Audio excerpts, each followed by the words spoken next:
Saudações do crente docente! Está no ar o CDcast, o podcast da sua lição bíblica.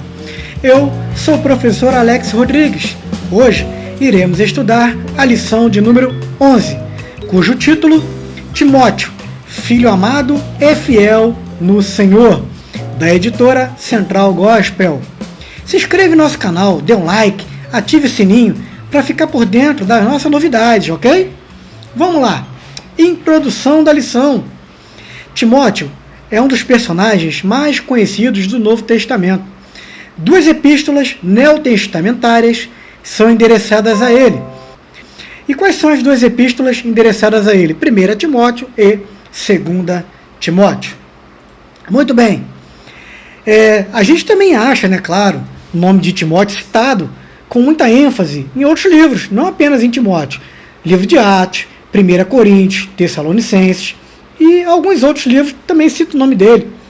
Para você ter uma ideia, o texto bíblico básico, o texto áureo, texto básico, texto basilar, de onde foi tirado ali os tópicos e objetivos da lição. E o texto áureo, texto escrito com linhas de ouro ou bordado a ouro, que é o texto mais importante para a sua reflexão semanal. Os dois citam ali Timóteo, e não apenas na epístola de Timóteo, mas citam em Atos e etc. Então é importante a gente saber que não vai encontrar o nome Timóteo apenas na epístola de Timóteo, dada o tamanho da sua importância como um mártir ou um herói da nossa fé. Timóteo, o homem, é o que o autor, inteligentemente, nos coloca ali como primeiro tópico. Timóteo, o homem, as suas origens. Timóteo foi um jovem líder da igreja primitiva. Por que a gente fala jovem? Poxa, naquela época, o que era ser jovem? Era como hoje? Não, não era como hoje. Naquela época, até uma pessoa com 50, 60 anos era chamada de jovem, de garoto. É um jovem ali de 60 anos, 50. Bem, mas pelo contexto atual, histórico, os historiadores, os teólogos, arqueólogos, os grandes estudiosos da Bíblia chegaram ali a uma idade aproximada de Timóteo na época em que foi endereçado para ele as cartas. Dizem que ele tinha entre 20 e 28 anos. Não, como eu vou repetir, não afirmando, mais ou menos de acordo com alguns estudos da época. E ele foi um jovem líder da igreja primitiva. Muito provavelmente ele nasceu em Listra, conforme traz ali a revista, que Listra era uma província romana da Galácia. Tem até carta aos Gálatas, que então era uma província romana da Galácia, juntamente com Derbe. Essa província é designada em Atos 14:6 como cidades licaônicas, ou da Licaônica, tá bom? Então muitos também podem achar que Timóteo não nasceu em Listra, mas nasceu em Derbe. Existe uma corrente muito forte da teologia que traz esse novo local de nascimento. Porém, isso não importa. Vamos ficar aqui com a revista, que também tem fundamento, que Timóteo nasceu em Listra. Seu pai era grego. Ele era grego nato, não tinha o temor que sua mãe tinha ao Senhor. Já sua mãe Eunice e sua avó Lloyd eram judias. Nice, ou Eunice, e Lloyd. A gente encontra isso em Atos 16:1 e também em 2 Timóteo 1:5. Provavelmente elas se converteram durante a primeira passagem do apóstolo Paulo por Listra e Derbe. O apóstolo Paulo, no capítulo 14 de Atos, do versículo 6 em diante, diz que ele visitou estas duas cidades, onde provavelmente nasceu Timóteo, e levou o evangelho, onde sua mãe e sua avó, Eunice e Lloyd, aceitaram de pronto o evangelho e se tornaram cristãs, ok? Elas eram judias e aceitaram ao Senhor, ou seja, as judias convertidas ao evangelho do Senhor Jesus. Uma questão interessante que o autor aborda é a questão da circuncisão e suas especificidades. Bem, vamos relembrar aí o que é circuncisão? É a remoção do prepúcio do pênis humano. No procedimento mais comum, o prepúcio é aberto, suas aderências removidas e a pele separada da glândula. Meu Deus, que cirurgia macabra, Mas era assim que era feito mesmo. Posteriormente é colocado um grampo para estabilizar o prepúcio que é cortado. Esse procedimento pode ser realizado sem instrumento ou com instrumento. Agora, para diminuir as dores, era usado também, por muitas vezes, uma anestesia local, de uso tópico. Tá bom? A gente sabe que a anestesia não era como hoje, essas pomadas milagrosas. Na época eram feitas, a maioria, de algumas ervas, né, separadas e experimentadas na medicina da época. Então, basicamente é isso, é ali é a remoção daquela pele, né, do prepúcio que fica em cima do pênis humano. Agora, quando era feito isso com os judeus? O judeu nascido era feito no 8º dia de nascido. No 8º dia, 8 dias já fazia, porque era uma ordem de Deus, está lá em Levítico 12, né, de 2 a 3, é uma ordem de Deus dada a Moisés. Claro que Abraão, muito antes, já fez também esse propósito, mas ainda não tinha se tornado uma lei que fosse para a posteridade dos judeus cumprirem. Esse sentido é um sinal de uma aliança entre Deus e Abraão e seus descendentes. É um rito de inserção ao povo eleito, é um rito, uma cerimônia. Fez isso, está inserido ali no contexto judaico, o contexto religioso do seu povo. Deus teria tornado obrigatório, né, essa prática para Abraão ali um ano antes de nascer Isaac, para aquele contexto da vida de Abraão e seus filhos. Agora, como eu falei, para a posteridade judaica, já foi dado como lei em Moisés, no livro de Levítico, que significa leis. Por sua criação judaica, observe agora, Timóteo também foi circuncidado. Porém, Paulo se opôs a Tito pela sua criação grega. Vamos analisar isso aqui que eu falei. Timóteo foi circuncidado, mas não foi com 8 anos, né? Porque seu pai, grego, o pai dominava a casa, era o chefe da família. Mesmo com as mães judias, o pai não aceitava ali a sua circuncisão. Então, chegou o momento, né, do Timóteo convertido ao Senhor Jesus, com o apoio da sua mãe e da sua avó. Paulo fez uma análise da vida de Timóteo, pelo seu histórico familiar, e para que tivesse maior credibilidade entre os judeus, que tivesse menos conflitos, menos confrontos, menos barreiras, menos oposições, então Paulo decidiu que Timóteo deveria ser circuncidado, mesmo entre 20 e 28 anos de idade, diferentemente de um judeu quando nasce, que com 8 anos já faz essa prática religiosa. Agora, por que eu falei que Paulo se opôs a Tito? Tito era outro jovem também, pregava o evangelho, quase com a mesma situação de Timóteo. Porém, Tito tinha uma criação toda grega, pai, mãe, descendentes, etc.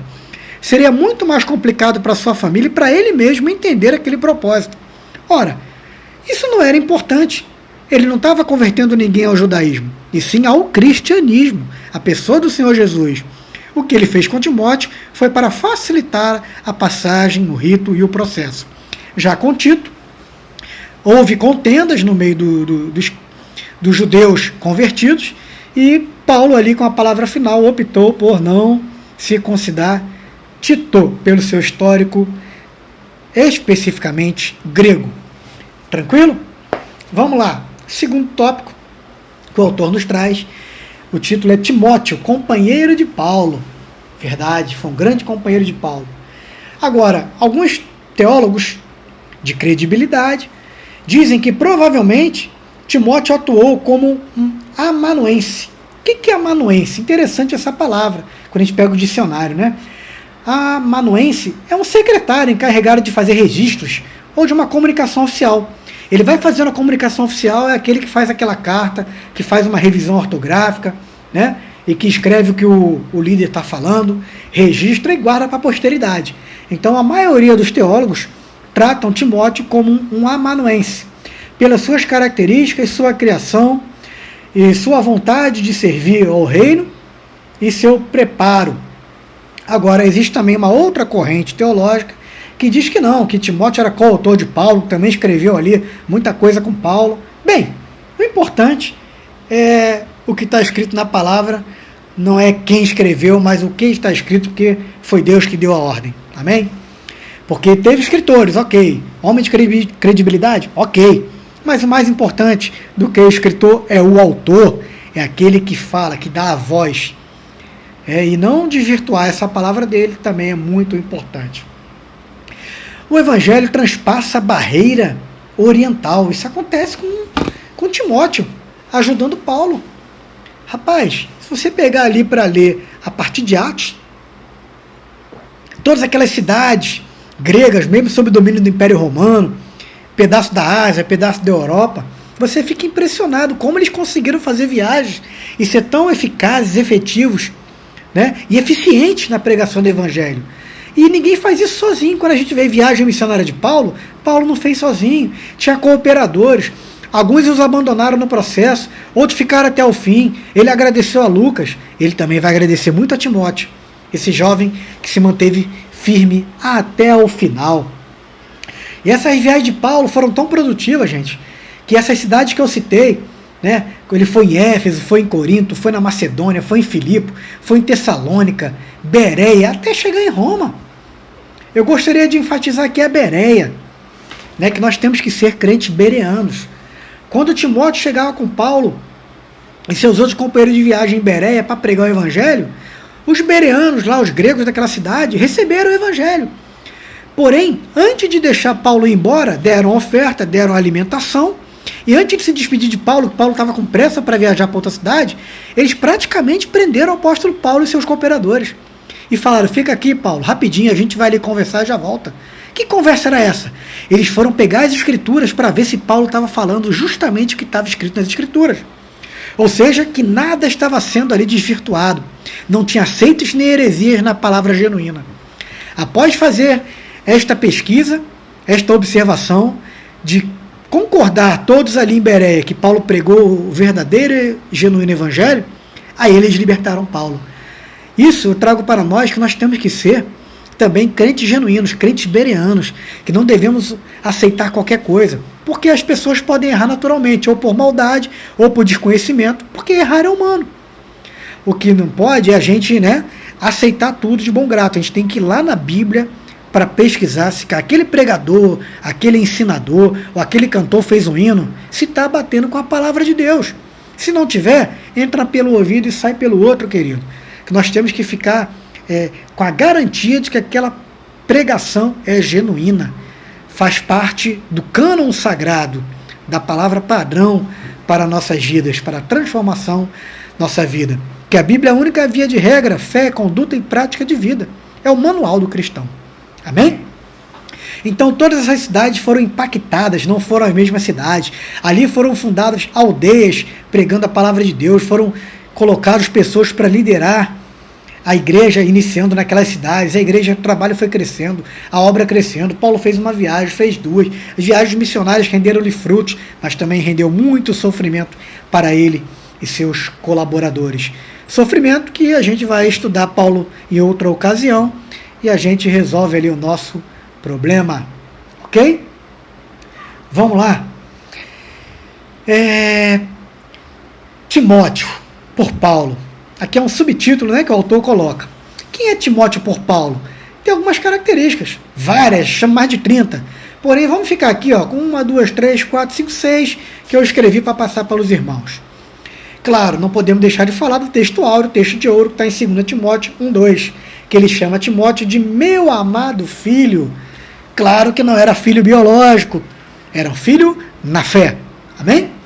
Já em 1 Tessalonicenses, capítulo 3, versículo 2, Paulo diz que Timóteo era ministro de Deus. Em Romanos 16, 21, Paulo diz que Timóteo era um cooperador. Cooperador é porque estava trabalhando com ele, fazendo as coisas com ele juntos, viajando com ele, etc. E sofrendo com ele, que é mais importante. Amém? Colossenses, capítulo 1, versículo 1, Paulo chama ele de irmão, porque todos nós somos irmãos. Essa é a doutrina paulina, consequentemente a doutrina cristã. 1 Coríntios 4,17, Paulo diz que Timóteo é meu filho amado e fiel. Olha só, eu gostaria de enfatizar o amado. Amado, Paulo amava todos os seus cooperadores e toda a igreja. Mas quando ele chama de fiel, não foi todos que ele chamou de fiel. Alguns ele botou pelo caminho que tumultuaram a vida dele, como Alexandre o Latroeiro, botou que alguns abandonaram no processo, etc. Chamar de fiel, tem alguns, mas eu me lembro aqui, com tanta ênfase, Lucas e Timóteo apenas. Tá bom? Olha a importância. O homem que andou com Barnabé, com Pedro, com Silas, né? Ele enfatizar, claro que ele chamou outros de fiéis, mas ele enfatizar assim, né? Amado, fiel. Ele chamou muito Lucas e mais ainda Timóteo. Filipenses, capítulo 1, versículo 1. Paulo chama Timóteo de servo de Jesus Cristo. Para mim, esse título aqui, essa constatação é a maior de todas, é você ser reconhecido como servo do Senhor Jesus Cristo. Olha que maravilha, queridos. Então Timóteo era esse camarada aí, um jovem Timóteo. Terceiro tópico, Timóteo e sua primeira lição solo. Lição solo, interessante, né? Às vezes ele nem queria estar em lição solo, mas foi designado. Que a pessoa, quando está disposta a servir o reino, ela fala, eis-me aqui, Senhor. Foi o que aconteceu com ela. Então, Paulo escreveu 2 cartas para Timóteo, 1ª e 2ª Timóteo. Na primeira carta, eu gostaria de enfatizar que o apóstolo designou, ou seja, o incumbiu, o colocou, ou deu o cargo de quê? De líder da igreja, onde? Em Éfeso, para liderar ali aquela vila aos Efésios, pregar o evangelho aos Efésios, cuidar dos crentes convertidos em Éfeso. Dessa forma, ele foi colocado como pastor, mesmo jovem, mesmo para aquela época, para pastorear alguém, né? Veio os judeus, anciãos, o nome mesmo pastor tem alguns sinônimos, até ancião, presbítero, bispos, ou seja, pessoas experientes. Já no caso de Timóteo foi diferente, um jovem foi colocado ali para ser um pastor daquela comunidade cristã. Isso chama muita atenção. E a segunda carta? O que nós podemos tirar de ensinamento? Que Timóteo recebeu de Paulo as instruções finais com relação à vida cristã, com um tom extremamente afetivo, pelo amor que Paulo tinha, né, ao seu servo, seu irmão, seu filho na fé, Timóteo, e também ao amor à humanidade, aos demais irmãos. Por isso tem ali um conteúdo, um tom extremamente afetivo na segunda carta de Paulo a Timóteo, porque ele estava muito preocupado com o que os cristãos iriam sofrer, porque tudo que ele sofreu, ele sabia que os cristãos daquela época iriam sofrer coisas similares ou até piores. E como ele se manteve firme até o final, ele também gostaria que os irmãos da igreja de Éfeso, liderados por Timóteo, se mantivessem firmes até o final. Amém? Bem, Timóteo e seus últimos dias. O texto bíblico não informa o que teria acontecido com Timóteo. Existem algumas conjecturas. Que ele sofreu, foi preso. A gente não pode afirmar que ele foi preso numa prisão comum igual Paulo, ou que ele apanhou, nada disso. Porque a Bíblia diz que ele foi ao final da sua prisão, mas essa prisão não diz qual tipo de prisão, se ele não podia sair da cidade, ou se era prisão domiciliar, ou se ele estava preso com algum afazer. A gente não sabe. A palavra de Deus apenas diz prisão. Então a gente não sabe o que teria acontecido de fato com Timóteo nos seus últimos dias. No entanto, existe uma tradição da igreja, vou repetir, tradição da igreja, de que ele se estabeleceu em Éfeso e morreu como mártir naquela cidade. Essa é a corrente mais forte que eu também acredito, e eu me apoio nela, tá bom? Ele morreu, viveu e morreu em Éfeso como pastor, e ele teve ali a sua honra, né? Foi grau elevado de honra, e morreu como mártir, como um herói, porque andou com Paulo, viajou com Paulo, pregou com Paulo, depois foi colocado como pastor local. Então, com certeza, ele morreu como um grande mártir para aquele povo. Mártir não é para ser adorado, tá? É para ser lembrado dos seus atos e ser tratado como um grande exemplo para as gerações futuras. Vamos chegando próximo do final. Gostaria de fazer algumas observações na nossa conclusão, nas nossas considerações finais. A primeira é que, embora Timóteo até tivesse o preparo suficiente para desempenhar sua missão, a Bíblia nos mostra sua humildade e capacidade para ser liderado. Por isso que ele foi colocado como líder. Só é colocado como líder quem sabe ser liderado. Quem não fala mal do seu líder, quem respeita o seu líder, quem está no mesmo propósito, na mesma visão do seu líder.